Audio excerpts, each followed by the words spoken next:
猫のパドゥは長い間カナダのモントリオールの路上で暮らしてきました。いくつもの寒い冬にも遭遇しましたが、現在パドゥは暖かい屋根の下で丸くなり、もう寒さに凍えることはないそうです。そのきっかけはある女性との一つの出会いにまで遡ります。長年にわたり野良猫生活を送っていたパドゥには、他の動物たちとの戦いで受けた多くの傷がありました。数ヶ月前、そんな姿のパドゥと出会って放っておくことができなかったというアヤさん。その日以来、アヤさんはパドゥのために毎日ご飯を用意するようになったのです。たくさんの傷を背負って歩くパドゥは、これまで人間を避け続けてきました。ですが、私のご飯を喜んでくれて、少しずつ心を開くようになったんです。ほどなくして、私はパドゥのすぐそばまで近づくことに成功しました。ですが、体に触ろうとすると逃げられてしまいます。もう一歩といったところでした。それでもすっかりパドゥと顔見知りになったアヤさん。仲を深めようとパドゥのもとへ毎日通います。そして夏が終わる頃、なんとパドゥの健康状態が悪化し始めたのです。苦しそうに呼吸する姿を見たアヤさんは、このままでは今年の冬は乗り越えられないと感じたそうです。パドゥはいつも近所の中庭や歩道、車の下などで過ごしていましたが、飼い主らしき人を見ることはありませんでした。そこでアヤさんは地元の保護施設に連絡を取り、スタッフ協力のもと捕獲器の設置に乗り出したのです。しかしアヤさんたちの計画はうまくいきませんでした。パドゥはこれまでの経験上、罠を避ける術を知っていて、捕獲器には決して入らなかったのです。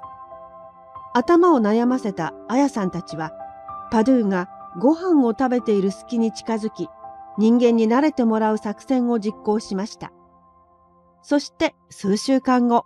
パドゥは体に触れることを許してくれたのです。最終的にアヤさんはパドゥを抱え上げて、キャリーの中に彼を押し込むように入れました。生き延びるために戦い疲れた彼を、ようやく路上から助け出せたんです。と同行した施設スタッフは語ります。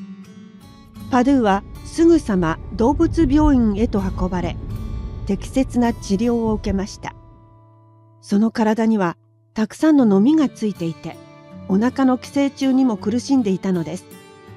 パドゥの耳は怪我のせいで変形を起こし、呼吸は浅く、FIV 検査をしたところ、結果は陽性だったといいます。私たちはパドゥに抗生物質を与え、養育主のモーガンさんの家へと連れて行きました。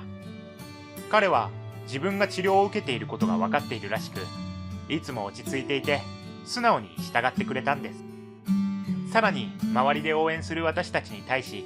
信頼の情を示してくれました。パドゥは新たな生活にもすぐに適応しました。そしてモーガンさんの後を自然と追うようになり、わざと気を引いてくるまでになったといいます。モーガンさんがパソコン操作などをしている時も、何をしているのかチェックしないと気が済みません。そしてとても寂しがり屋のパドゥは、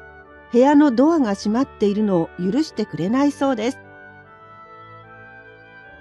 施設スタッフは語ります。パドゥは家の中で遊んだり、走り回るのが大好きで、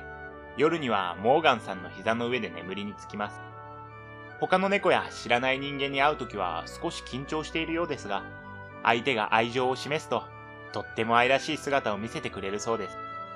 その後も順調に人間生活に馴染んでいき、すっかりお話好きになった彼は、愛情を求めて大きな声でおねだりすることもあると言います。モーガンさんに抱っこされて、喉のゴロゴロが止まらないパドゥ。不治の病と言われる FIV を患ってはいますが、多くの愛情と適切な世話によって今後も健康的な生活を送れるそうです。